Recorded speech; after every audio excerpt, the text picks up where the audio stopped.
নমস্কাৰ ছাত্ৰ ছাত্ৰীসকল মই তোমালোকৰ পল্লৱী বৰা বাইদেৱে তোমালোকক স্বাগতম জনাইছো এই কক্ষাৰ বিজ্ঞানৰ শ্ৰেণীকোঠালৈ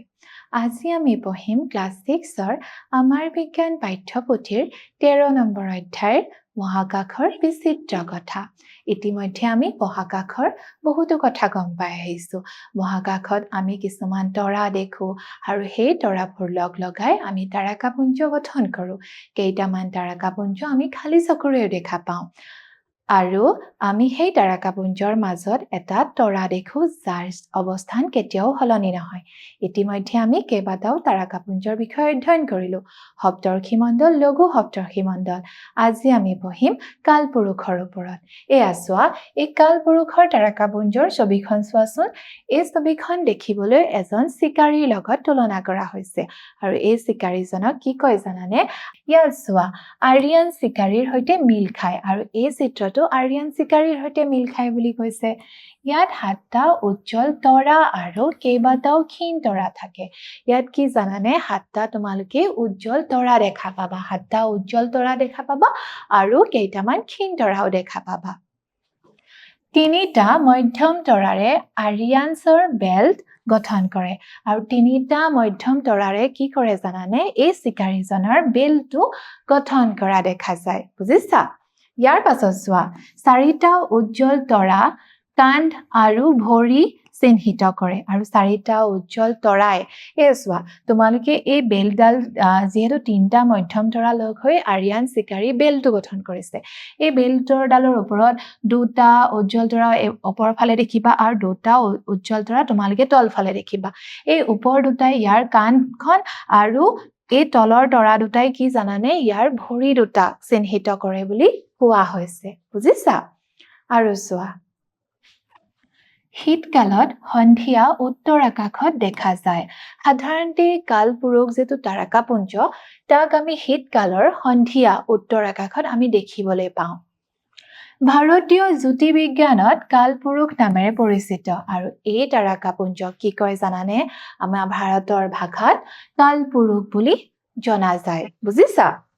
ৰাতিৰ আকাশৰ আটাইতকৈ উজ্জ্বল তৰা চিৰিয়াছৰ স্থান নিৰ্ণয় কৰাত সহায় কৰে এই কালপুৰুষে কি কৰে জানানে ৰাতিৰ আকাশৰ আটাইতকৈ উজ্জ্বল তৰা চিৰিয়াছ অৰ্থাৎ লোকধকৰ স্থান নিৰ্ণয় কৰাত কি কৰে জানানে সহায় কৰে বুজিছা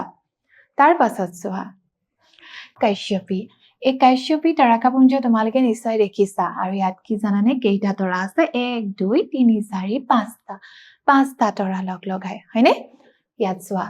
কাশ্যপী 5টা উজ্জ্বল তৰাৰে গঠিত এই কাশ্যপী তাৰকাপুঞ্জ 5টা উজ্জ্বল তৰা দেখিবা উত্তৰ আকাশত বিগ ডিপাৰৰ বিপৰীতে উত্তৰ আকাশত বিগ ডিপাৰ যাক কি বুলি কয় জানানে সপ্তৰ্ষি মণ্ডল সেই সপ্তৰ্ষি মণ্ডলৰ তোমালোকে বিপৰীতত দেখিবা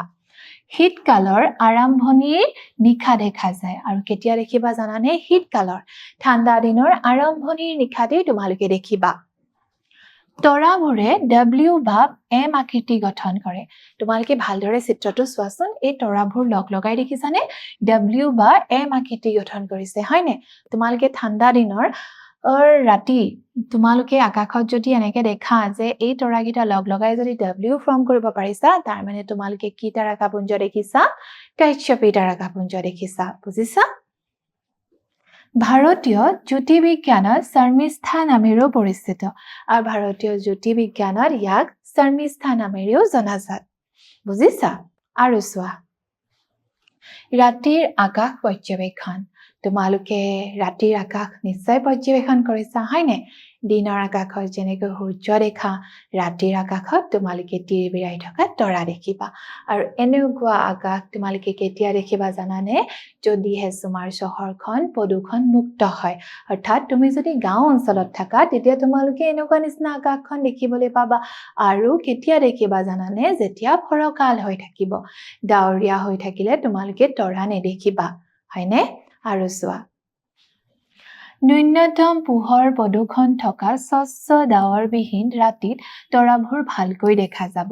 আৰু যেতিয়া ডাৱৰবিহীন ৰাতি হ'ব তেতিয়া আমি তৰাবোৰ ভালকৈ দেখা পাওঁ আৰু তোমালোকে কেতিয়াবা ৰাতিৰ এনেকৈ মা বা দেউতা বা আইতাৰ লগত এনেকৈ জোনাক ৰাতি তৰাৰ দৃশ্য উপভোগ কৰি পাইছানে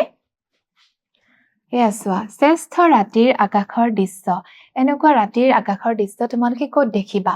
চহৰৰ পোহৰ আৰু প্ৰদূষণৰ পৰা আঁতৰত থকা আন্ধাৰ মুকলি অঞ্চল আৰু তোমালোকে এনেকুৱা দৃশ্য দেখিবা গাঁও অঞ্চলত য'ত চহৰৰ পৰা দূৰত থাকিব আৰু প্ৰদূষণৰ পৰা আঁতৰত থাকিব আৰু তেতিয়াই তোমালোকে ফৰকাল আকাশত এনেকুৱা নিচিনা তৰাৰ এখন আকাশ দেখিবলৈ পাবা বুজিছা আৰু চোৱা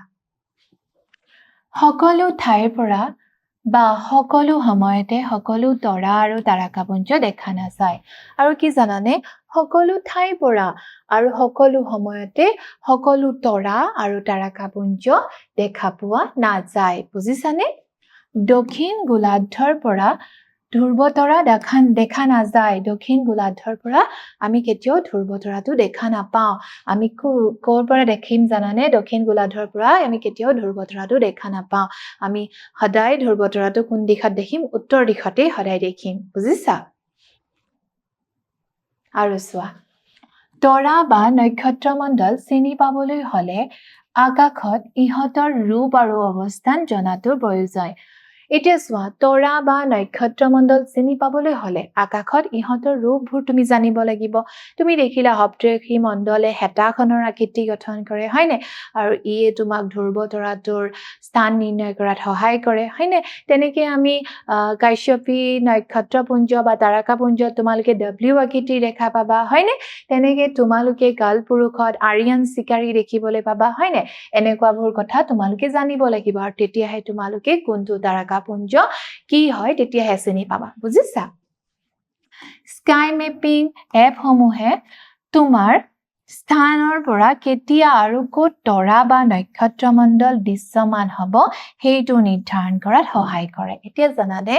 স্কাই মেপিং নামৰ এপ আছে যিটো তুমি মোবাইলত যদি তুমি ইনষ্টল কৰি লোৱা তেতিয়া সেই এপটোৱে তোমাক জনাব কেতিয়া আৰু ক'ত তুমি তৰাৰ নক্ষত্ৰমণ্ডল তুমি দেখিবলৈ পাবা আৰু কোন সময়ত হয়নে সেই কথাটো তোমাক স্কাই মেপিং এপটোৱে জনাই দিব যেনেকৈ আমি আমাৰ মোবাইলত ফেচবুক হোৱাটছএপ বা ধৰা গুগল মেপ হওক বা ধৰা তোমালোকে ই-কক্ষাৰ যিটো এপ অৰ্থাৎ মিছন জ্ঞানৰ এপ তোমালোকে ইনষ্টল কৰি লৈছা ঠিক তেনেদৰে কেইটামান উদাহৰণ আছে এইকেইটা এপ যদি তোমালোকে ইনষ্টল কৰি লোৱা তেতিয়া তোমালোকে কি জানানে সেই কোন সময়ত কি নক্ষত্ৰপুঞ্জ তোমালোকে দেখিবা ক'ত দেখিবা সেই বিষয়ে তোমালোকে গম পাবলৈ সক্ষম হ'বা সেইকেইটা হৈছে sky map Stellarium solar walk sky safari star chart ইত্যাদি বুজিছা এইকেইটা এপৰ জৰিয়তে তোমালোকে আকাশত কোন সময়ত কোনটো নক্ষত্ৰপুঞ্জ বা তাৰকাপুঞ্জ তোমালোকে দেখিবলৈ পাবা সেই বিষয়ে নিৰ্ণয় কৰি ল'ব পাৰিবা ইমানখিনিলৈকে চাগে তোমালোকে বুজি পাইছা আহা আমি কিছুমান প্ৰশ্ন উত্তৰ আলোচনা কৰোঁ আমাৰ প্ৰথম প্ৰশ্ন শৰ্মিষ্ঠাক কোনটো তাৰকাপুঞ্জ কোৱা হয় এতিয়া শৰ্মিষ্ঠাক কোনটো তাৰকাপুঞ্জ বুলি কোৱা হয় আমি জানো সেইটো হৈছে কাশ্যপী হয়নে ইয়াৰ পিছৰ প্ৰশ্ন চোৱা